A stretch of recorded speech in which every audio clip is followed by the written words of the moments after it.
Bianchi, uma dúvida que eu tenho é assim, a gente vê, que nem a gente estava falando assim, desse boom da oncologia, e talvez dá para falar que de 2015 para cá, apesar do reconhecimento ser um pouquinho antes, de 2015 para cá eu vi o negócio decolar, né? E às vezes a gente tem uma sensação de que no Brasil as coisas são diferentes ou que não são tão boas. Como Vou pedir que mais uma cerveja, quer? Pede aí que o meu ainda tem um pouquinho. Tô de boas.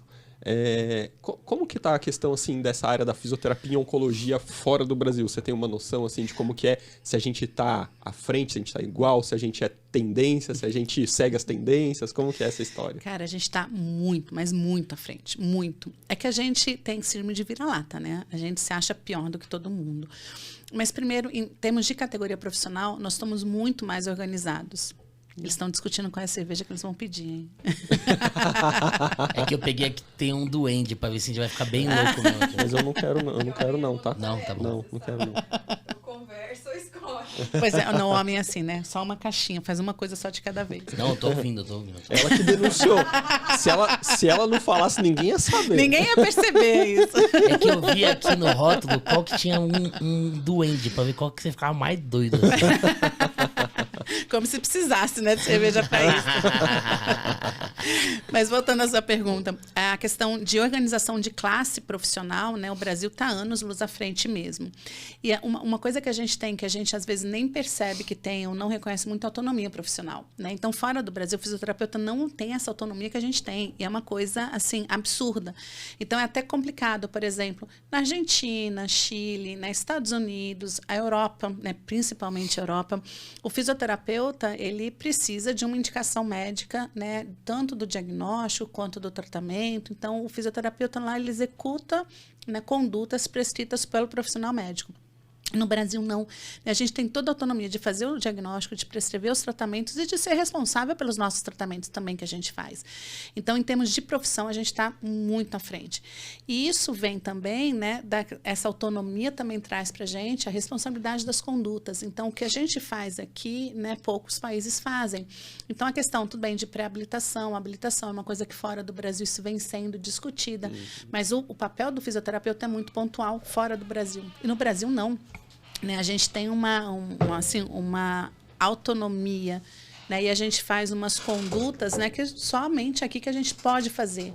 Então, em termos de pesquisa também, né, a Samantha, a gente estava falando dela, né, a Samantha publicou 2 estudos recentemente do doutorado dela, né, que não existe nada publicado na literatura internacional, que é a questão de um ensaio clínico de amplitude de movimento em pacientes com reconstrução mamária.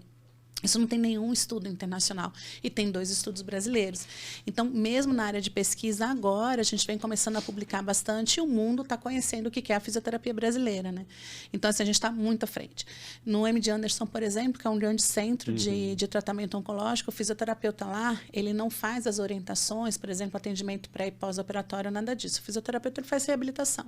Então, quando alguma coisa dá errado, encaminham para o fisioterapeuta e o fisioterapeuta vai reabilitar e tentar corrigir, né, o que é corrigível. E quando a gente pensa isso aqui, cara, isso é um absurdo, né? O fisioterapeuta só tratar as complicações, não. Então, assim, de maneira geral, né, tanto Estados Unidos, Europa e América do Sul também, a gente está muito bem. Só que a gente tem que parar com essa síndrome de vira-lata, né? Achar que a gente, né, que eles são muito melhores. E aí eu acho muito engraçado quando, por exemplo, em eventos internacionais, vamos trazer alguém, por exemplo, da Europa, dos Estados Unidos. Eu falo assim, gente, a gente é muito melhor do que eles. A gente pode até trazer, né, para aproximar, para fazer essa internacionalização, que eu acho que é importante, mas eu acho que eles vão sair daqui com um ganho muito maior do que a gente, né? Porque o que eles vão falar é uma coisa bem básica, né? Coisa que a gente já faz há muito tempo. Então, eu acho que o fisioterapeuta brasileiro, em todas as áreas, mas oncologia, ele está muito à frente. Vamos trazer um convidado de fora pra ver o quanto que a gente é foda. Vamos, eu acho uma ótima. Aí todo mundo vai ver que são foda. Fala, mano, trouxeram de fora pra me dar uma autoestima da porra. Eu acho que isso é legal trazer de fora, né? Pra realmente pra melhorar a nossa autoestima. Não, mas eu acho que esse crossover, assim, ele é extremamente importante. Conhecer outras realidades, conhecer até mesmo na fisioterapia intensiva, na fisioterapia hospitalar. Nos Estados Unidos mesmo, não existe um fisioterapeuta dentro da UTI, a profissão fisioterapeuta intensivista, igual no Brasil.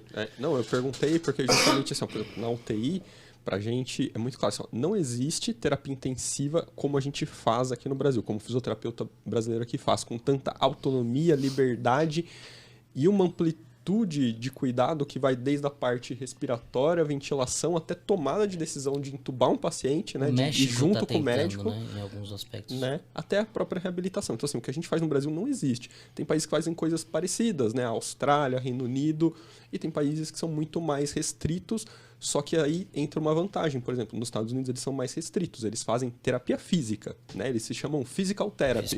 Então, assim, eles não mexem em ventilação mecânica. Então, assim, eles são muito fodas no que eles fazem, porque a gente não tem todo esse tempo disponível para fazer igual eles. Então, tem essas pequenas nuances que é interessante conhecer, para conhecer modelos diferentes, ver onde a gente pode melhorar, onde a gente fala assim, não, isso aqui tá muito certo, vamos continuar por esse caminho, então aqui a gente pode melhorar. E conhecer todo como acontece em cada lugar do mundo, acho que é interessante, né? A gente saber o que está acontecendo, como que a gente está fazendo, se a gente está num caminho bom, o que a gente pode melhorar.